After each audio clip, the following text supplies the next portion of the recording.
Let's look at what some believers do.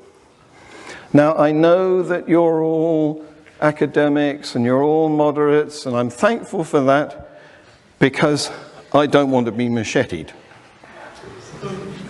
But you see the point.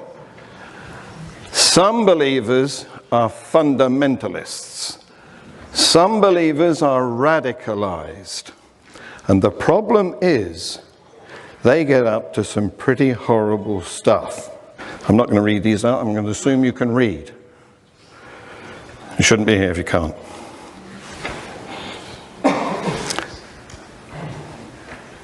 Some of those atrocities are committed because people believe that they have another life to go to. That this isn't their only existence. That thought devalues life itself, because what's promised is magic.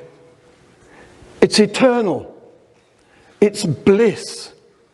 It's got everything you could wish for. So this life now is puny and trivial, and you can get up to all sorts of things here because it doesn't matter.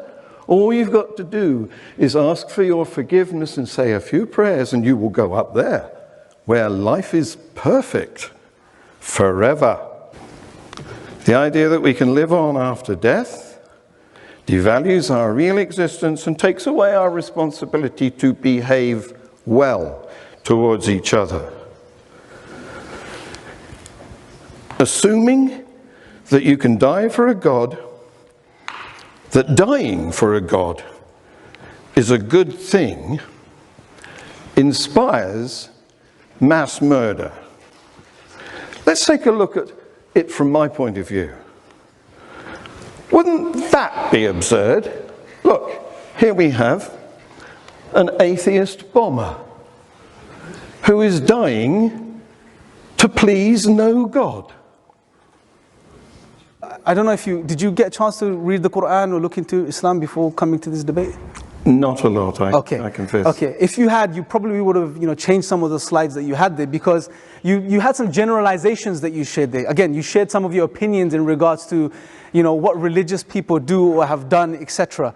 Now your book is full of such examples as well. You obviously predominantly attack the Christian tradition as to some of the bloodshed and the evils that have happened. But just for a second, if I move over here, just to share this with you. Now I would agree with you, obviously now throughout history, religions have been, and there have been some pockets of Islam and Muslims too that have done some atrocious things, no doubt, I'm not denying this.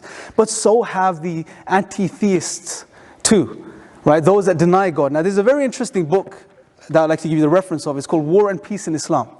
Definitely have a read. And what the author has done, he's sort of tallied from the year 0 to 2008, the number of death tolls which have resulted from different groups throughout history.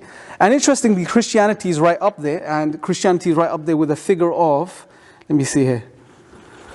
So it shares the largest with between 119.42 million and 236.66 million victims, right? Medium of 178.04. Interestingly, the second group that's up there, any guesses?